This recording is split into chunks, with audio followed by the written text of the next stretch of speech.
Hey y'all, hey! Welcome back to the channel. I'm Angela Nichelle. Today we are going to be talking about A Chorus Rises by Bethany C. Morrow. It is the sequel to A Song Below Water.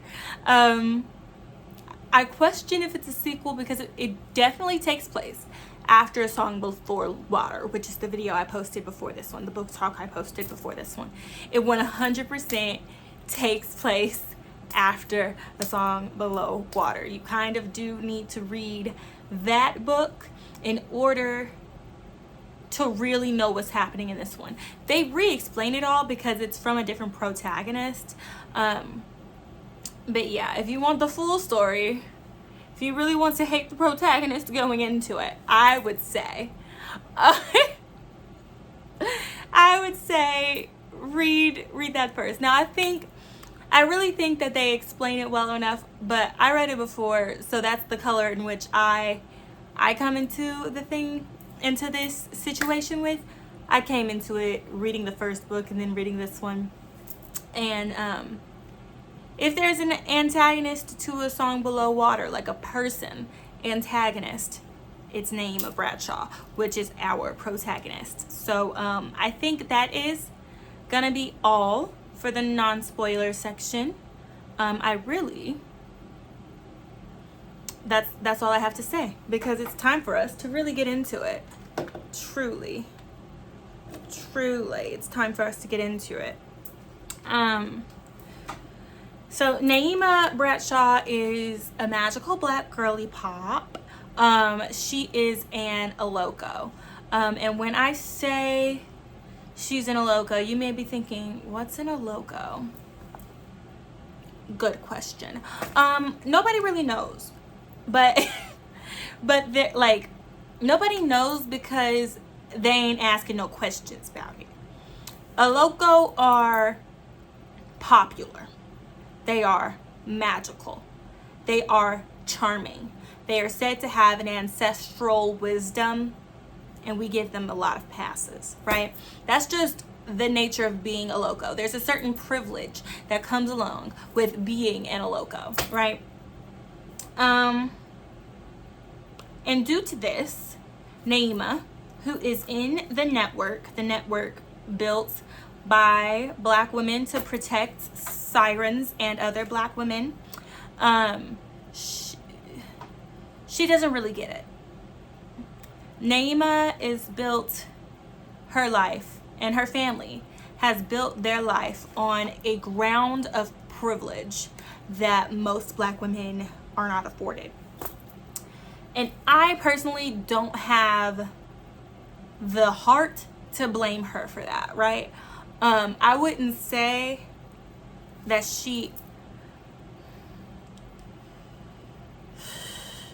this is my thoughts on Naima.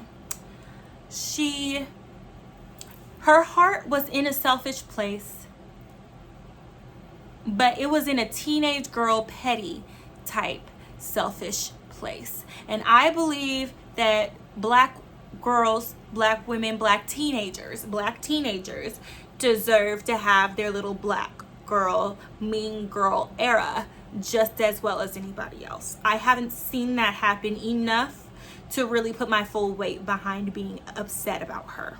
Now, when it's in between Atavia and Naima situation, I'm choosing Naima. If that's a fight that I'm gonna have to fight, I'm choosing Tavia, right? Just honestly, purely based on the fact, and this is me showing my bias. This is me truly showing my bias going into this. Based on the fact that Naima has a relaxer and Tavia has a natural hairstyle. She's like, one of her special interests is doing her natural hair. You can see where my bias lies with Tavia.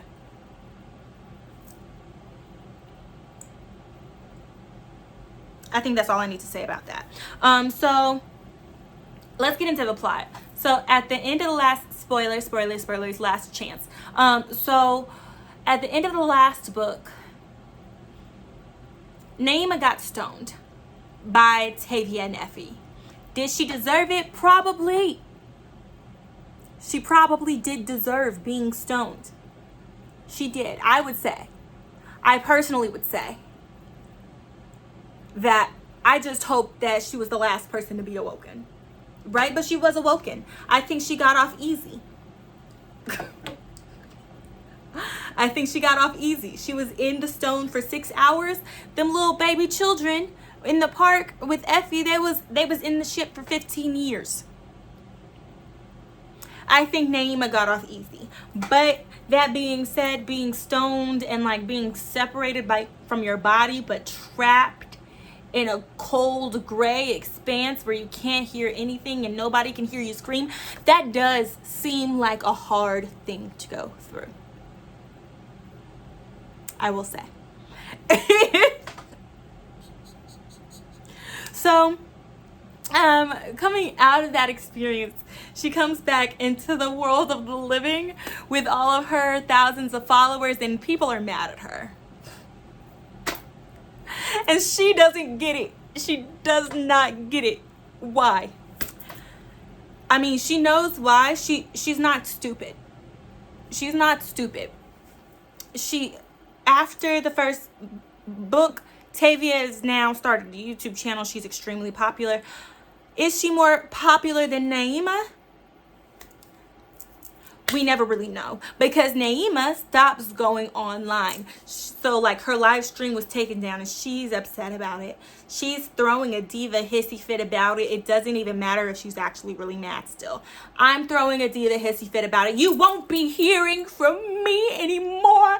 My fans can come to you because you have had a problem, right? That's the energy that Naima is bringing. And I really appreciate that. I really do appreciate that energy being brought to us. Like just a black girl throwing a diva hissy fit, I love. Having the power to throw a diva hissy fit, I love. I also think it was really great narratively, because what do you say after you do that type of thing to Tavia on a live stream? To Tavia and or Effie, because she did it to both of them. She blamed Effie for being a siren, knowing that Tavia was a siren, because she knew that so like Effie and Tavia were there, and it's very complicated. You can go to the last one, but just know that she in the wrong. She was wrong for that one. She was wrong for that one, and she even acknowledges it throughout the book. She was wrong. Everybody says it. So she gets kicked out of the network. She stops posting on Aloco Love, which was the social media platform, primary social media platform for Alocos in Portland, where she lives. Nothing really feels the same. She's gone through the rest of the year. So like after prom, all of the other big events, none of them were documented online. All of her friends were still online, so she would still show up online, but her page, she might as well have died. Like, she was not touching that. You will not trick her into coming back online. That's the type of hissy fit she was having. And she's the girl who has 50,000 followers. Like, they miss her, right? They are like still flooding her comments saying, Naima, come back, Naima, or miss you. They're like harassing like the main app creator, because Naima is gone. Naima is that girl. I don't know what to tell you. But still, she hasn't had the best of time, knowing that she's not universally loved. She's not universally loved. Like, even in the book, like me reading it with my eyes, knowing that I have hatred for her actions in my soul. And her being surprised that she isn't universally loved after what she did. It just doesn't. But she's a teenager. And I am mad at her, but I will make a million excuses on her behalf. Right? I think that's what this book does really, really well. Because we're 10 minutes in. And I haven't even really told y'all what's going down. I've tried. But I haven't really let y'all know Yes, it is a lot. It's a lot. But anyways, we can move on. She don't resonate with a local lifestyle in Portland no more. So it's time for her to get going. It's time for her to get a move on, honestly, truly. And I'm not mad about it. So her boyfriend, Priam, and it's messy. Already it's messy. Because Priam was the local boy who Tavia was messing with until he bit Tavia while they were making out at homecoming, and then he told her that he never wanted to see her again, and then started dating Naima a week later. Now, when you know that setup, it seems pretty messy. It seems like we would hate Priam. But Priam is actually the most adorable boyfriend ever. Sweet guy. Sweet guy. He jumps through hoops. He jumps through hoops. And considering that he dated both Tavia and Effie, two different magical black girls, I would say he has a type. I would say he has a type. His father is a cop. And he's a part of the Loco crew. Always been. He ain't never pretended to be nobody that he's not. But you know, I'll make excuses for Priam, but not that many. So let's move on. But yeah, she breaks up with Priam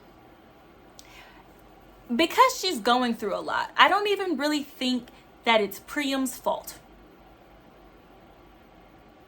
I really don't think that. I think it's because Naima is going through a diva hissy fit, which she is entitled to go through. And I think she needs it. You know? She just needs the space. She needs some space. And she's being for real when she says she needs some space. So she goes out to her family reunion. She leaves Portland, which was the first time leaving Portland for her entire life. Her mom and dad don't even leave with her because they're so nervous on going out of Portland because of the Ilocos like centralness of Portland, because Portland is an Ilocos hotbed and they want their child that her mama is currently pregnant. Naima's mama is currently pregnant. They want the child to be in Iloco.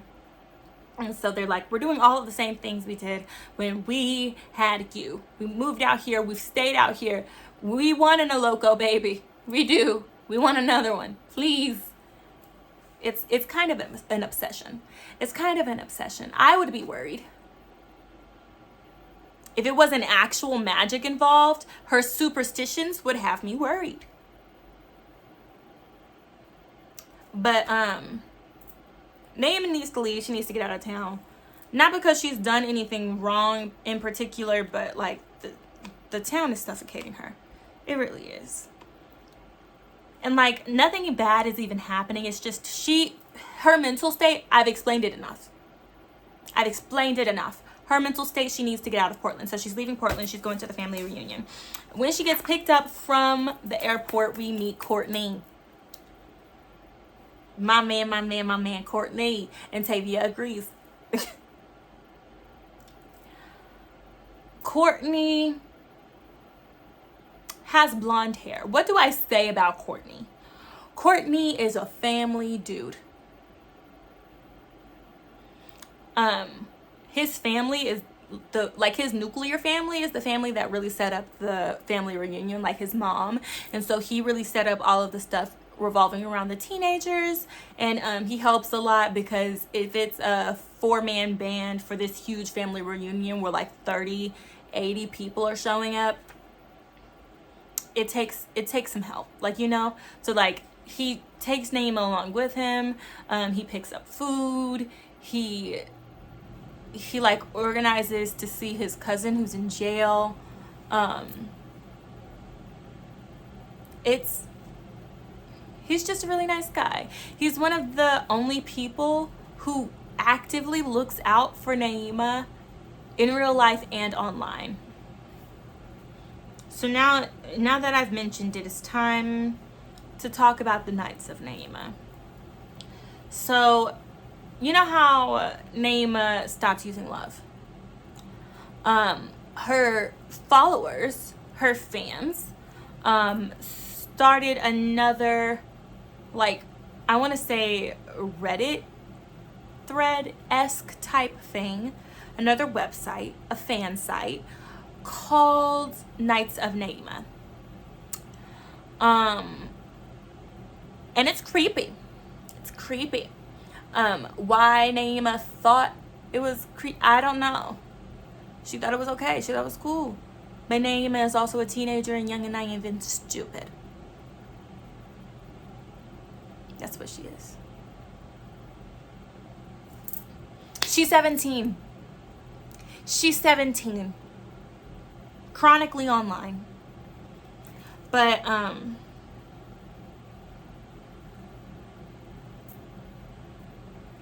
the Knights of Naima are a fan group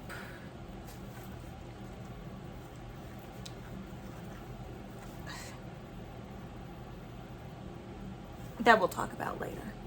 They're the main part of the plot. They are a huge part of the plot. That's why I had to mention them now. I don't want to talk about them, but I'll talk. Oh. Anyways, we'll talk about a little bit first. So a little bit is Courtney's little sister and Naima's roommate for the duration of her stay. She's adorable. She's cute. She's like 9 or 10 years old, a bouncy little baby girl. So I don't know if I mentioned this. Tavia's got a movie deal at the end of the last book, right? She got a movie deal. Some time has passed. The movie has come out. One of the reasons why Naima broke up with Priam is because Priam watched the movie of Tavia. And with the popularization of Tavia and her siren activism and just like the movement behind Tavia, there has been a resurgence or the development of siren synthesizers, which are like basically little horns that you like blow into, that you like strap to your face, strap to your neck, like, you know, and they put out a siren call. Lil Bit has one and she loves it. It's like a toy. It's just a toy. But siren has like a huge stigma around it.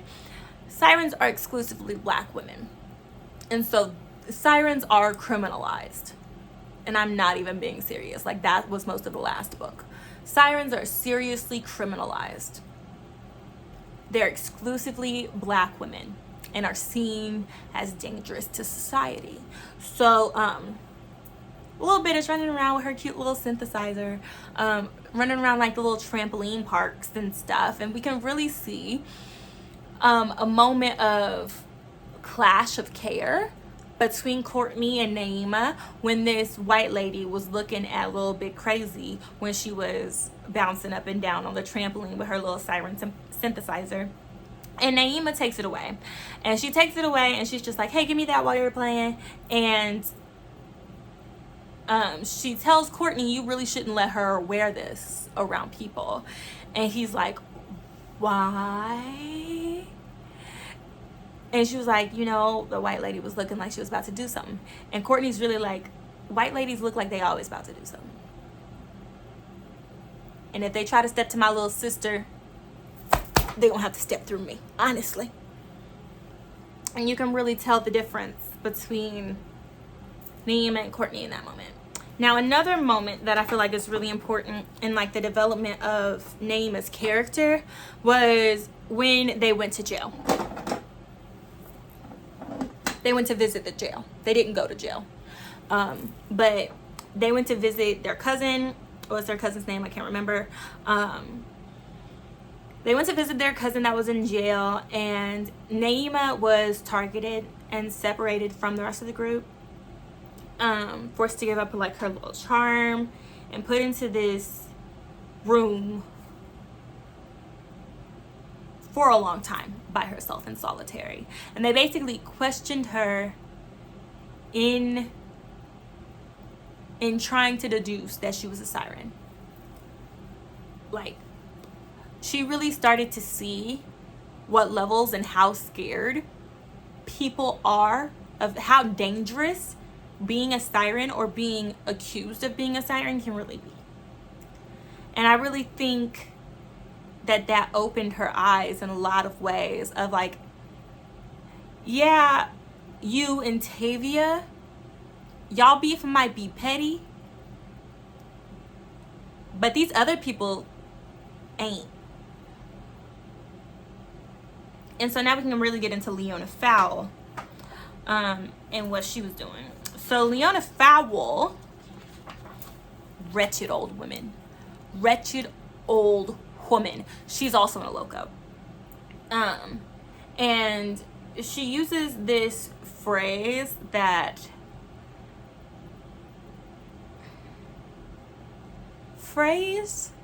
hashtag. She uses this hashtag that Naima also uses, which is loco first.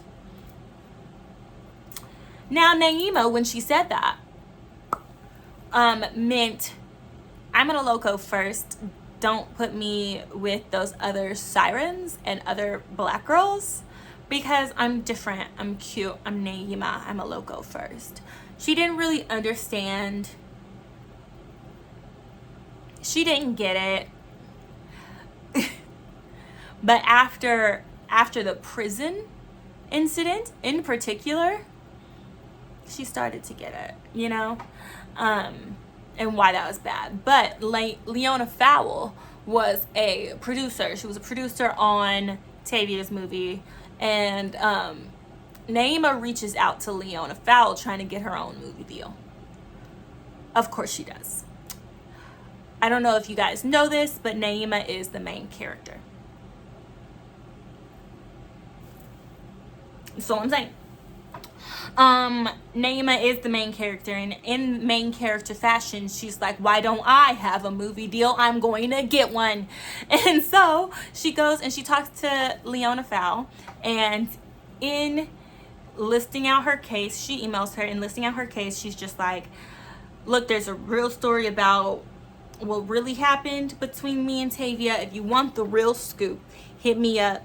I also have a following. Here's the Nice of Naima page. This is where my following done migrated to. Just so you know. And it was very foolish of her.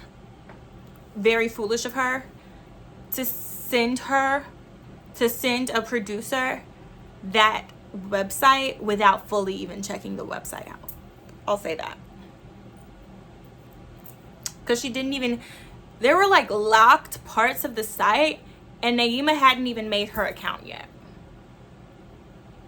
when she sent it to Leona. Do you know who made an account immediately? I'm sure Leona. Yeah. So when we finally make our account and start looking through the weeds of Nights of Naima, there are like pictures of her, like up close pictures of her while she was stoned. Like, when I say up close of her shoulder, like this, in her prom dress with her siren collar on that she used to antagonize Tavia. She was wrong. Up close.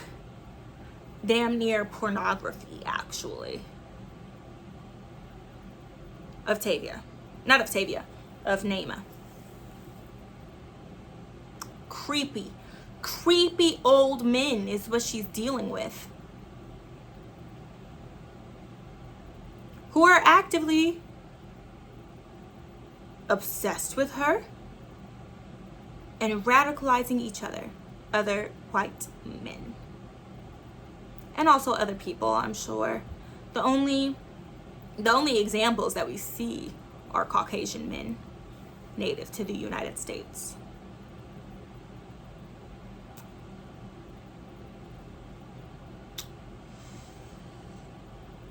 And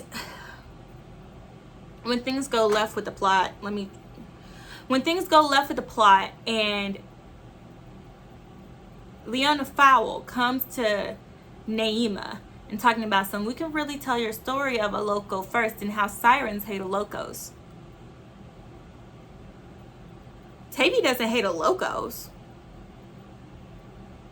Tavia hates me. Like, even Naima could cut it off right there. She's like, Tavia hates me. She doesn't hate all locos. I can tell you that right now. Because a loco are multi-ethnic and privileged, while sirens are literally the opposite. They are monocultural, specifically black women.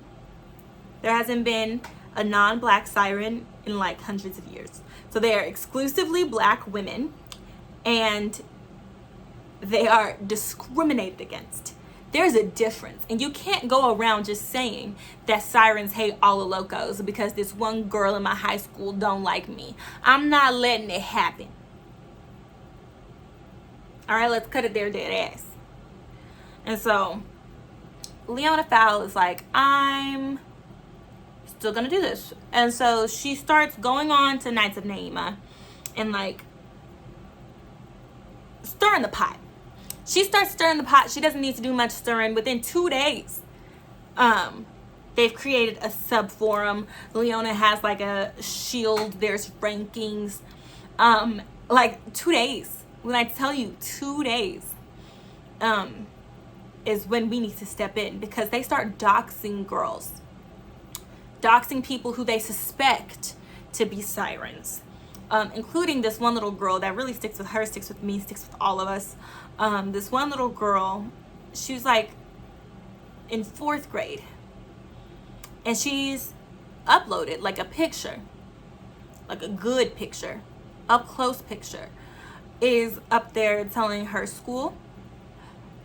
And she's up there because she won the spelling bee in 2nd grade. So this guy thinks that she's a siren due to the fact that this brilliant little smart little black girl won the spelling bee. That's all he got. Who are you, sir?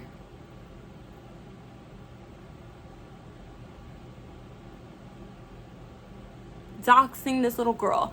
Not just a little girl, I'm sure hundreds of women across Portland, people who they thought were sirens in this sub forum, just posting their addresses, known locations, without their consent, without their knowledge.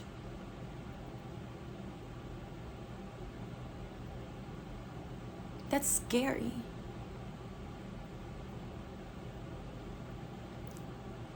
Because like they hate sirens, and they have a narrative opportunity to say that they're doing it in a noble sense under Naima's name, so that they can claim that they're not being completely racist, which they are.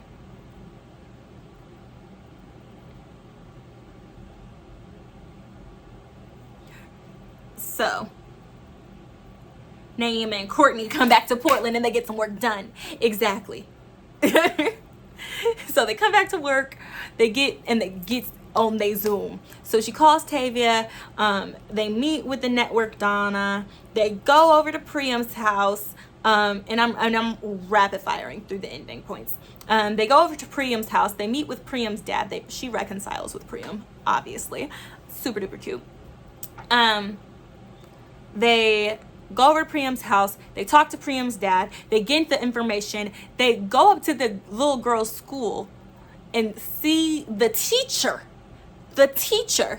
in the school that was taking and doxing pictures of this little girl, openly threaten him, go to a Popeyes, and live stream Leona Fowle confessing to being a horrible person.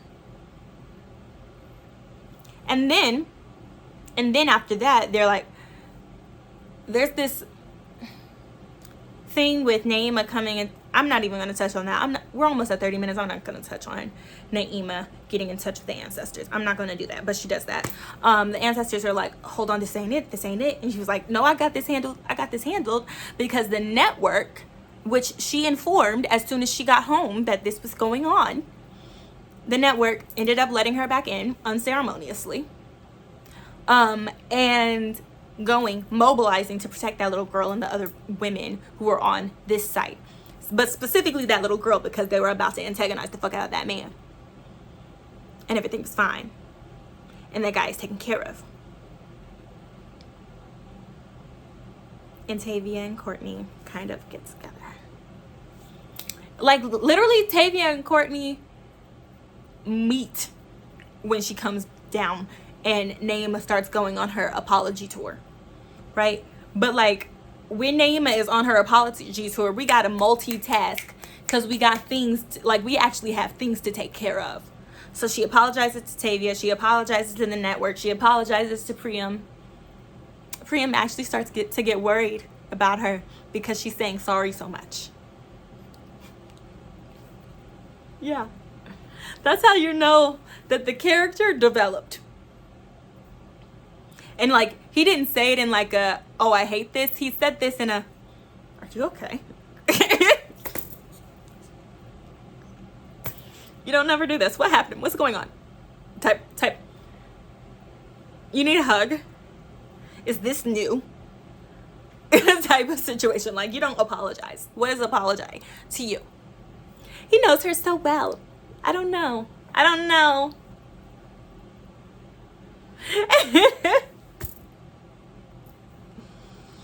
But yeah, I think that's it. I think I've gone through the entire book. I think that's correct. Tell me what you liked about the book or the book talk.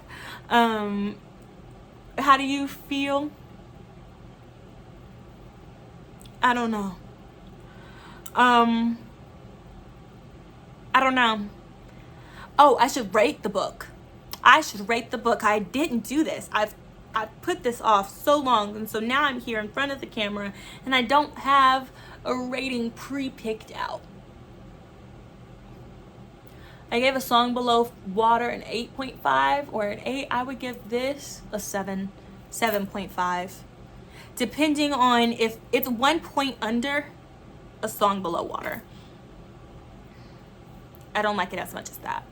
Because I really did have to work through not liking Tavia. I do like to like my protagonists.